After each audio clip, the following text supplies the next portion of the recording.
Today I'm talking about the constructivism in architecture. I'm going to start off by talking about what constructivism is and why it was important, and then I'll talk about its application to architecture, and I'll highlight some famous works by constructivist architects, and then I'll talk about the opposition to constructivism, and I'll conclude by talking about how it's still present in today's architecture. So, constructivism is an art movement that started just after the Bolshevik Revolution, so like 1920-ish, that aimed to highlight this new society that was developing as a result of that revolution, with particular emphasis on the advancing technology of the time. It was inspired by Cubism and Futurism, which were two art movements that had just taken place in Europe a few years prior, and it aimed to accurately portray and potentially fulfill the needs of the proletariat, which is why it was especially important to a lot of people. And this complemented the idea of socialist realism, which is the belief that art should accurately represent everyday life and not be so abstract or subjective. And the idea was that this objective approach to art would encourage social progress and inspire um, scientific advancement through the combination of science and art. And particularly for architecture, there was a lot of emphasis on fulfilling the needs of the proletariat. So to do this, architects would try to make um, architecture that appealed to everyone, and it often encouraged a lot of social interaction. And they believe that this was a reflection of their developing nation.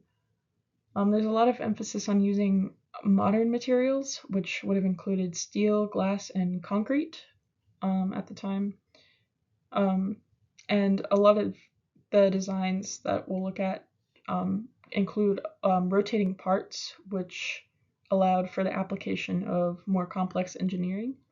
Um, and there was a lot of use of geometric patterns, which kind of broke everything down just to its essential components. And the thought was that doing this would help us advance to, it would promote scientific advancement.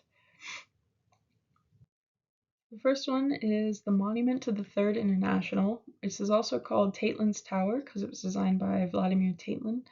The idea was that it would imitate the Eiffel Tower and that it would be very large and would be made, or would have a frame made of like interlocking bars of steel. It was meant to have walls that were completely made of glass, and the interior levels would rotate. And it was designed to be a meeting space for some of the governing bodies that had developed after the Bolshevik Revolution. And the glass walls between the people and the government were meant to represent government transparency, which is something the proletariat desired after the war they had just gone through. And because they were in a post-war time, there wasn't really enough money to afford all the steel that would have been needed to make this tower, so it was never built, although it remains sort of a pinnacle of constructivist architecture.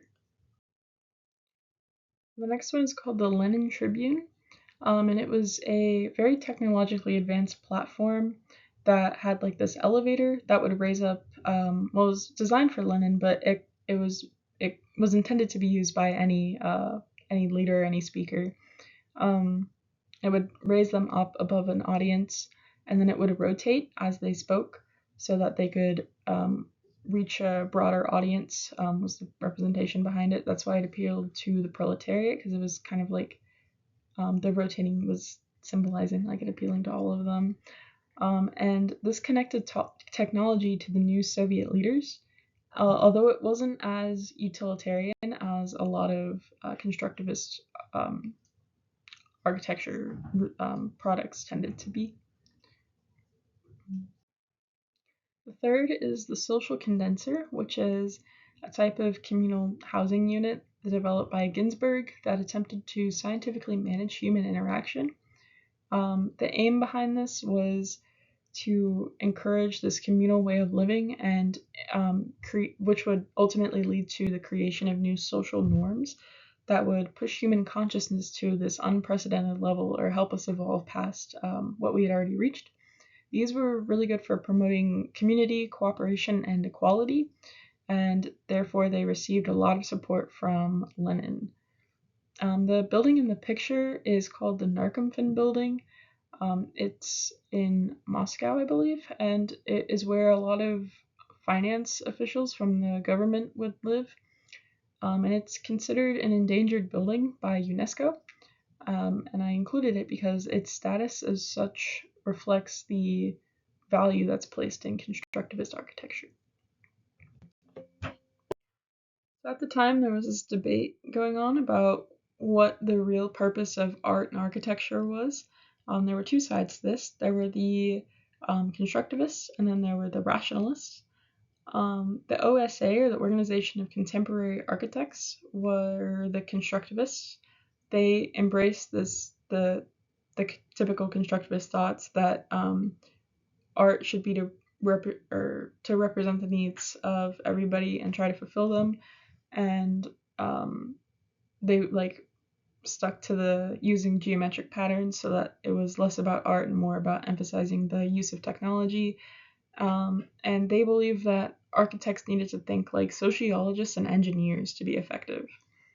On the other side, there were the rationalists who mostly belonged to the Association of New Architects, and they believed that constructivism was too similar to this previous German art movement that was called functionalism, and they called constructivism technological fetishism and believed there wasn't enough value placed in art and it was too much science and not enough creativity and subjectivity, and therefore it really had no meaning.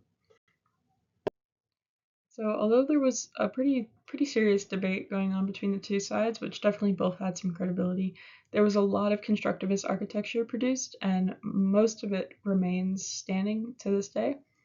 And these are just some examples that are considered like the pinnacle of constructivist architecture because they really embody that like geometric look that's kind of just bare and like stripped down to the essentials. You can see the House of Political Prisoners, which is in St. Petersburg, has kind of like embodies the idea of Ginsberg's social condenser a lot, which is cool to see that still being portrayed in modern architecture. And then the House of Culture in Moscow didn't always used to be such a vibrant color. It was redone. It used to be much more bare and like essential or like stripped to the essentials. But that just has that it has a very geometric look to it, and the inside is very like open. Same with the department store, which kind of encourages that idea of community and equality between everyone who's there. Um, and these have definitely helped to shape this idea of like what it means for architecture to be Russian, and a lot of that has to do with the initial ideas behind constructivism, and how it ended up being applied to architecture. And just to mention, I said earlier that Taitlin's Tower was considered the pinnacle of constructivist design, and it's definitely been popularized ever since it was made. Just a few years after Taitlin designed that tower, the Shukov Tower was built in Moscow, and it was mostly inspired by Taitlin's Tower, but it was also like partially inspired by basket weaving, which is cool. But that tower was built and kind of became like the real representation of constructivism, because Taitlin's Tower was never built. And in 2014, I think, so like about 10 years ago, Russia was considering demolishing this tower, and instantly received like so much critical feedback about that idea because it's just like the pinnacle of constructivist builds in Russia, and it's like a very important historical like landmark kind of, and it's definitely considered like a staple of architecture of like Russian architecture. So there was like a lot of opposition to the idea of tearing it down, and that idea was like just so quickly put away. There's also a lot of models of Taitlin's Tower around the world that I think are interesting. Like the one in Norwich in the UK is you can see it's like pretty big, and it's only 1/42nd of what the original tower was meant to be, which kind of just puts into perspective how big this tower was supposed to be, like how big of a staple it was intended to be. And then there's a model in Stockholm, Sweden, which is where it is usually, but sometimes it gets passed around to France. Um, and there's also just a lot of other countries, a lot of different museums that have their own replicas, or like people who have built different towers that are like modeled off of Taitlin's Tower. And it's just become like a very popular um, piece for taking inspiration from when replicating constructivist architecture. And it definitely, as I said before, is the idea that led to a lot of what defines modern day like Russian or like Soviet architecture. And here's my sources. Thanks for watching.